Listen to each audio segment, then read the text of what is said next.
Fala galerinha do xadrez, tudo beleza? Reta final aqui do Grand Chess Tours, Romênia 2026. A gente tem aqui a penúltima rodada, galera, disputa pela liderança. E a gente tem uma partida espetacular aqui entre o Jordan Van Foreest e o Sindarov, que tá correndo de baixo no torneio. Ele não começou tão firme, mas nas últimas rodadas ele tá encaixando vitória atrás de vitória. Será que o Sindarov vai ganhar mais um torneio? Não sei, o Fabiano Caruana por enquanto tá na liderança. Vamos ver essa partida e ao final vou mostrar a classificação do torneio e também quem é que joga amanhã na última rodada. Jordan Van Foreest abre aqui a partida com o peão dama. Cavalo vem para F6, C4, E6 e depois de cavalo F3... Eu não vou falar o que eu ia falar. Você não tá merecendo saber esse conhecimento secreto do canal. Se você souber sobre o que eu tô me referindo, postem aí nos comentários. D5 foi jogado aqui diretamente pelo Sindarov atacando o centro. G3 indo para a abertura catalã, abertura do Magnus Carlsen. E aqui, bispo E7, o Sindarov prepara para colocar o rei em segurança. Temos aqui o lance bispo G2, o bispo pega a longa diagonal, todo mundo coloca os reis em segurança. E aqui peão toma foi jogado pelo Sindarov, capturando o peão, ficando com o peão a mais, mesmo sabendo que poderá ter problemas. Aqui dama C2 tenta recuperar e C6 foi jogado pelo Sindarov. Dama por C4, garante o peão de volta. E aqui B5, lances jogados com muita velocidade. Sabemos que o preparo de aberturas do Sindarov é poderoso. O do Jordan Van Foreest também, ele tá jogando rápido. Volta a dama para C2. E o bispo vem para a longa diagonal. Provavelmente C5 é uma ideia que precisa ser trabalhada. Torre vem para a coluna D, já dificultando a ideia do C5. Cavalo de bem em D7 foi jogado, cavalo desenvolve aqui em C3. E aqui a dama vem para B6. A teoria de que o lance C5 quer ser jogado cada vez está mais forte. Tá todo mundo dando suporte para isso. A dama saiu dessa coluna para poder apoiar e também para defender o peão de B5. Muito bem, parece que é isso mesmo que ele quer fazer. E4 foi jogado e o Jordan Van Foreest tem o centro clássico, tem um belo par de cavalos, uma torre muito bem posicionada, uma dama da hora e um bispo monstro. A posição tá muito boa. Nesse momento, as pretas precisam jogar esse C5 e ganhar um pouco de espaço. Mas nada é tão simples. E5 foi jogado pelo Jordan Van Foreest, o cavalo está atacado, centraliza. E aqui bispo G5 foi jogado pelo Jordan, atacando o bispo. Já existe uma complicação tática, se bispo toma aqui, já existe também um ataque aqui na ala do rei. Então aqui a gente tem uma posição já bem confusa. O Sindarov não foge à luta e segue com o lance cavalo B4. Um lance que ataca a dama, sai da frente do bispo e aqui deixa o bispo desprotegido em E7. Um lance que vai para confusão. E aqui precisou de calculeira, hein? Quanto tempo levou aqui o Sindarov? 8 minutos, pessoal. 8 minutos para ele que já conhece a posição, sabe o que está fazendo e ainda teve que calcular para a gente entender a complexidade aqui da posição. O Jordan Van Foreest poderia tomar aqui o peão e deixar a dama, porque estaria também atacando a dama. Preferiu jogar o lance dama B1, que também é um excelente lance, inclusive segundo os computadores é o melhor lance. E aqui o Sindarov segue com o melhor lance da posição. Olha a confusão, cara. Bispo toma, bispo retoma, vai estar atacando a torre. Então aqui tem calculeira violenta. Poderia pensar em jogar um F6. Esse bispo tá solto. Poderia trocar aqui, mas trocar aqui de novo. As brancas têm um ataque forte. Então a partida seguiu com bispo por cavalo, eliminando a defesa do bispo de G5. Olhem isso. E ao mesmo tempo atacando aqui a torre. Mas o Jordan Van Foreest está atento na calculeira e segue com o melhor lance da posição, peão toma. As brancas ainda precisam recuperar material. Temporariamente aqui foi jogado esse lance aqui de peão toma. E agora temos o lance cavalo por C5, salvando aqui a dama e continua existindo toda essa complicação. Seguimos com o lance bispo por E7, igualando o material e também está atacando aqui a torre. E agora, o que jogar nesta posição? Bispo por torre foi jogado pelo Sindarov. E aqui o Jordan Van Foreest tem a possibilidade de capturar. as torres, as duas. Por isso ele segue primeiro com dama por bispo, pra gente entender porque que ele não tomou a torre, porque ele vai poder capturar a torre a qualquer momento. A torre não consegue sair atacando a dama, o que seria desastroso pro Jordan Van Foreest. Então, parece que o Jordan vai conseguir recuperar material aqui. A partida segue com o lance torre de A em C8 e agora, finalmente, o Jordan Van Foreest recupera material com bispo por torre e rei por bispo. Vamos respirar?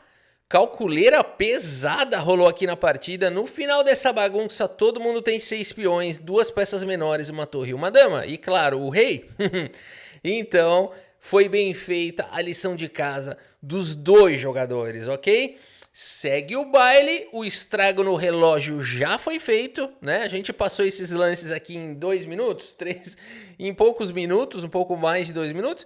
Eles levaram horas para chegar nessa posição, né? Vejam que os últimos lances aqui, esse lance aqui do Jordan Van Foreest, bispo por torre, ele levou 1 hora para fazer esse lance. Rafa, não é possível, ele foi pro banheiro lá, ele tinha comido um bolo meio suspeito lá na noite anterior. Eu não sei, pode ter sido o bolo da Dona Maroca, não sei, dizem que o bolo dela é bom, mas às vezes ela capricha na manteiga, não sei se foi isso. Agora sim, pessoal, não sei, levou 1 hora pra fazer o lance aqui. O cara tem 1h20, o Sindarov tem 18 minutos, ele me leva 1 hora. Ele fala, vamos igualar o relógio, vai, eu não quero jogar com nenhuma vantagem sobre você. Tudo bem. Aqui ele deve ter calculado tanta coisa, galera. Dá pra pensar em dama G4 e deixar a torre atacada e pensar na ideia de bispo F6. Dá pra pensar em jogar um A3, por que não? Dá pra complicar tanto isso daqui, não é uma posição simples. Bispo por F8 é o mais natural, mas você tem que calcular um lance do tipo dama G4, cavalo de D aqui, cavalo de C em D3 seria o melhor lance. Uau, não é fácil de encontrar tudo isso, hein? E aí, como é que joga isso? Bispo F6, dá pra jogar G6 ainda, dama H4. Ah, aqui tem o contra-jogo, ó. Não é fácil essa linha, teria que voltar a dama, não seria uma linha muito boa, ó. Olha só, não é uma linha muito boa aqui. Mas na verdade o computador fala que tá tudo igual, mas é estranho, né, que é igual. É uma linha não muito simples, dama em E3... Aí cavalo C2 atacando a dama, dama D2, vai repetir a posição.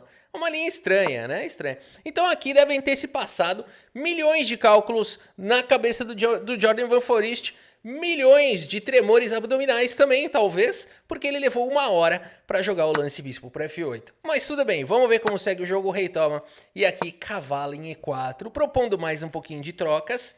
Temos primeiro o lance torre D8, o Sindarov ganha um tempo sobre a dama.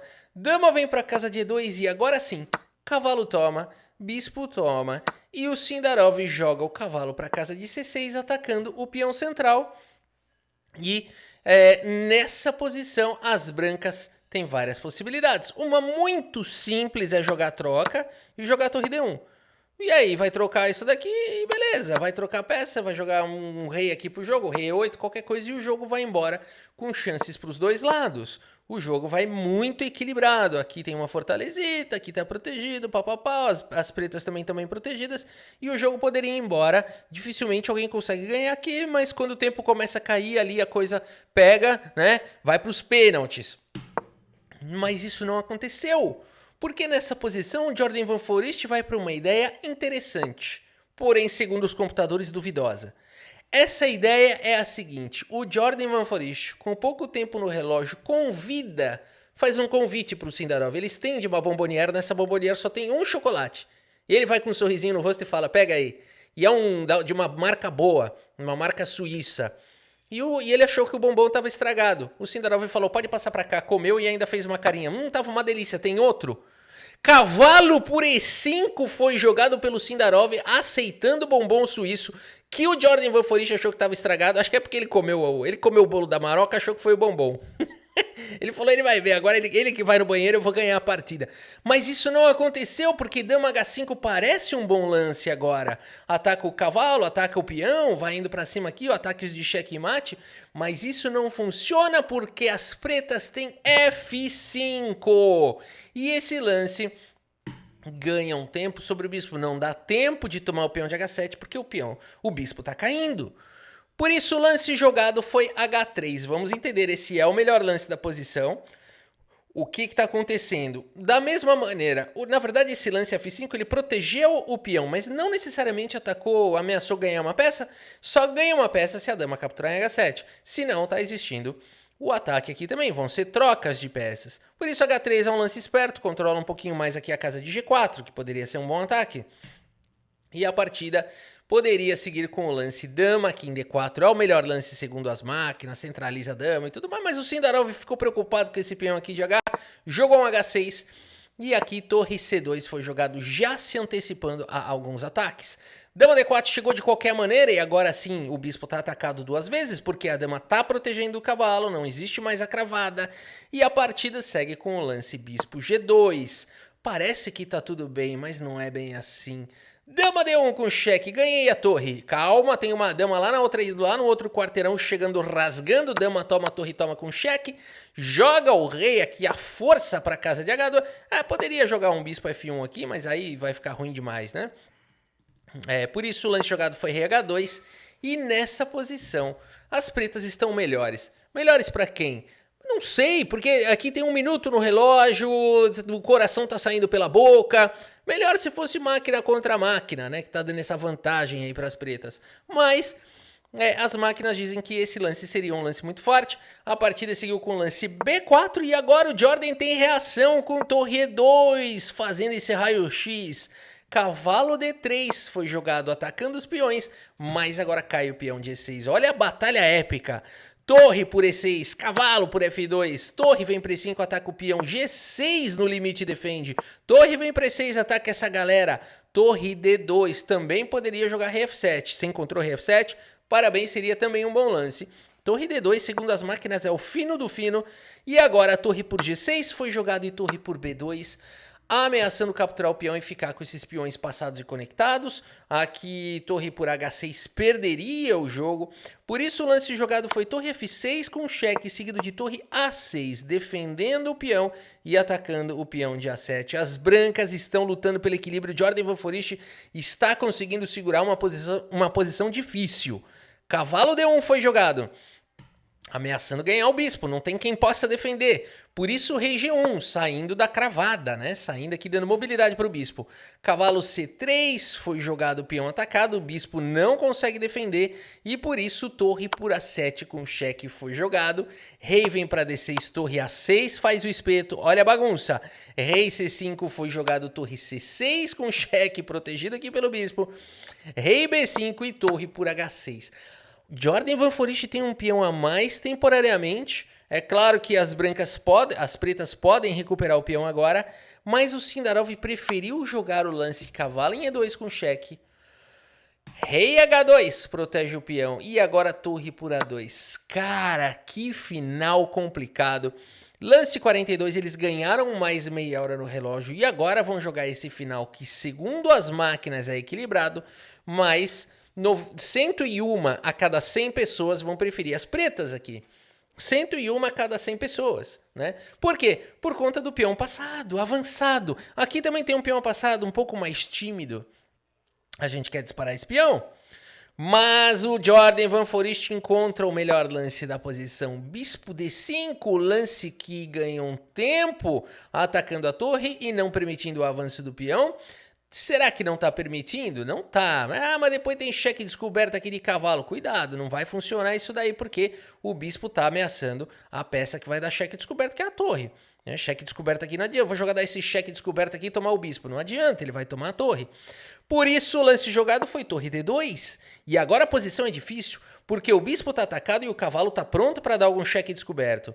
Por isso o bispo vai lá para casa do chapéu, bispo F7 foi jogado e aqui, opa, B3, opa, não resta outra alternativa aqui para o Jordan Van Foreest, a não ser sacrificar o bispo no peão. Rafa, por que sacrifício? O peão tá de graça. Na verdade não, lembra do cheque descoberto? Vai sacrificar sim. Um bispo toma foi jogado. Cavalo D4, esse lance vem com cheque, rei G1 e cavalo por bispo foi jogado. Galera, a posição é difícil demais. Eles têm bastante tempo no relógio? Tem, mas a posição é complexa. Se as brancas conseguirem trocar esse peão, acabou, as pretas não ganham nunca mais. Não ganham, vai empatar. Rei, cavalo e torre contra rei e torre empata.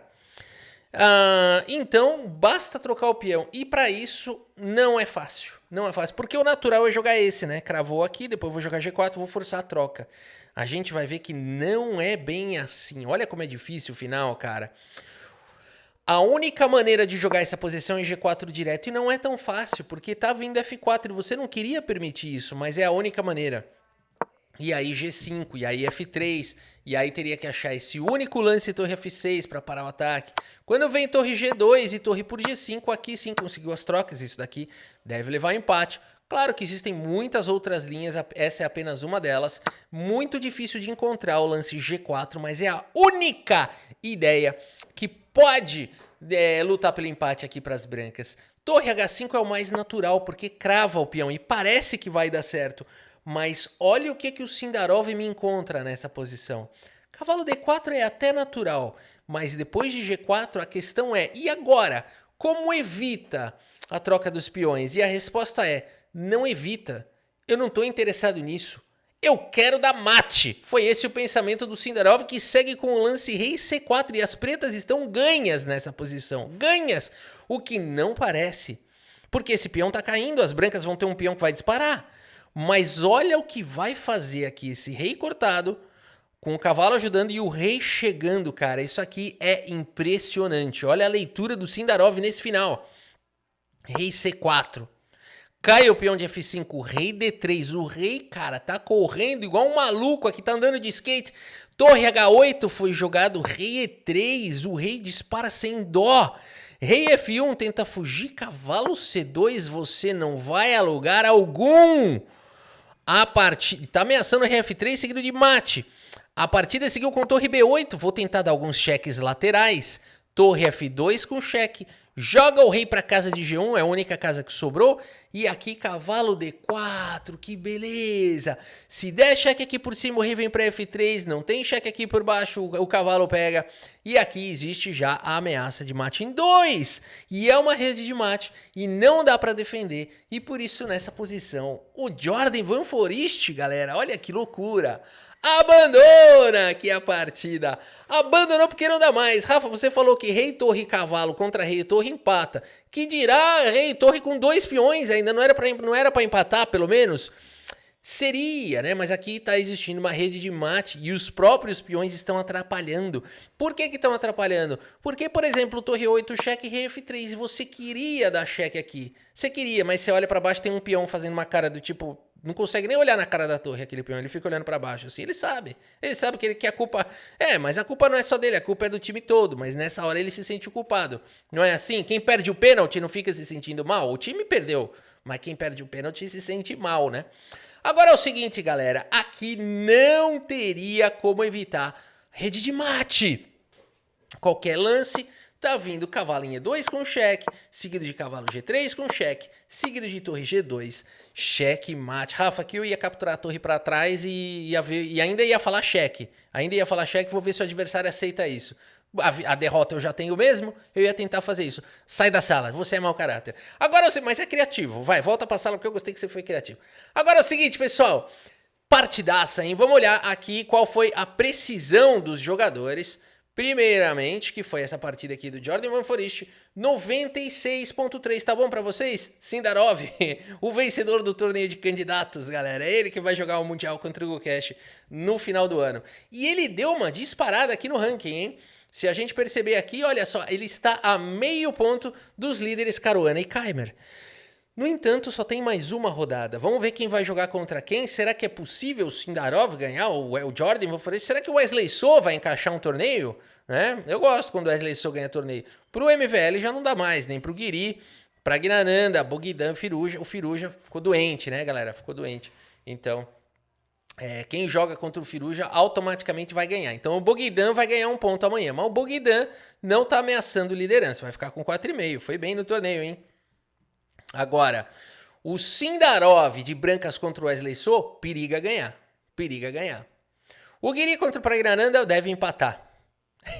E o MVL contra o Caruana é isso aqui que vai decidir. Porque se o MVL ganhar do Caruana e o Sindarov ganhar do Wesley So, O Sindarov é campeão do torneio, galera. Para pensar nisso, né? Se empatar MVL e Caruana, não sei. Aí desempate eu acho que o Caruana leva, porque ele ficou liderando o torneio de maneira consistente. O Sindarov correu de baixo, né? Então, amanhã será um dia emocionante. A gente segue acompanhando as emoções do Grand Chess Tour. Espero que vocês tenham gostado aqui da partida e do vídeo. Muito obrigado pela sua audiência. Um grande abraço para todos vocês. E até a próxima. Valeu!